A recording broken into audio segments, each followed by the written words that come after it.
అయినా చాలా క్లుప్తంగా వివరించడానికి ప్రయత్నిస్తాను.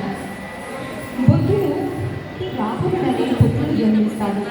బుద్ధుడి భార్య యశోధర, ఆయన తండ్రి శుద్ధోధనుడు, ఆయన తల్లి మహామాయ.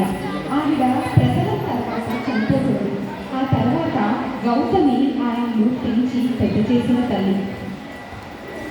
తనకి రాహులుడు అన్న కుమారుడు జన్మించిన తర్వాత ఆయన తండ్రి రాజ్యానికి పట్టాభిషేకం చేసుకోమని అడుగుతాడు. అప్పుడు బుద్ధుడు పూర్వ ఆశ్రమంలో ఆయన పేరు సిద్ధార్థుడు. సిద్ధార్థుడు నగర పర్యటన చేయాలని ముందు తండ్రి అనుమతి ఇవ్వండి అని అడుగుతాడు. అనుమతి తీసుకున్న తర్వాత ఆయన తన రథంలో బయలుదేరుతాడు. బయలుదేరినప్పుడు మొదటగా అందమైనటువంటి ప్రపంచం తన కళ్ళ ముందు కనపడుతుంది. ఆ తర్వాత దీన్ని యవ్వనమైన ఒక దశలో చూపించడానికి మేము ప్రయత్నం చేశాము. ఆ తర్వాత ఒక వృద్ధ శరీరంతో రోగాలతో బాధపడుతున్నటువంటి మనిషిని చూస్తాడు, కలత చెందుతాడు.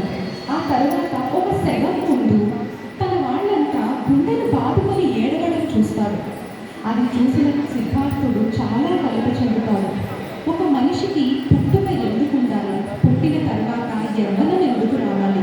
ఆ తర్వాత వృద్ధాప్యం ఎందుకు అనివార్యం?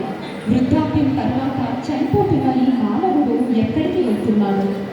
జనన మరణాలు అత్యావశ్యకమైనప్పుడు ఈ సృష్టి ఎందుకుంది? ఈ బాధలకి, ఈ జనన మరణాల చక్రాల నుండి విముక్తికి మార్గం లేదా? అసలు మానవుడి దుఃఖానికి కారణం ఏమిటి అన్న అన్వేషణలో ఆయన తన రాజ్యభోగాలన్నిటినీ త్యజించి సన్యసిస్తాడు. సన్యాసం చేసిన తర్వాత ఎన్నో రోజులు ఎంతోమంది గురువుల దగ్గర ఆయన శిష్యరికం చేస్తాడు. ఎంత శిష్యరికం చేసినా కూడా ఆయనలో ఉన్నటువంటి ఆ ప్రశ్నలకు పూర్తిగా సమాధానం దొరకదు. ఆ తర్వాత ఆయన బుద్ధగయలో తను 29 రోజులుగా తను మెడిటేషన్లో ధ్యాన స్థితిలో ఉన్న తర్వాత ఆయనకి జ్ఞానోదయం జరుగుతుంది. జ్ఞానోదయం జరిగిన తర్వాత తన మార్గాలను అనుసరించడానికి ఆయన తన శిష్యులకు వీటిని బోధిస్తాడు. శిష్యులు ఆయన యొక్క మహానిర్యాణం తర్వాత ఆయన యొక్క అస్థికలను బౌద్ధ స్తూపాలలో నిలిపి ఆయన సిద్ధాంతాలను ఈ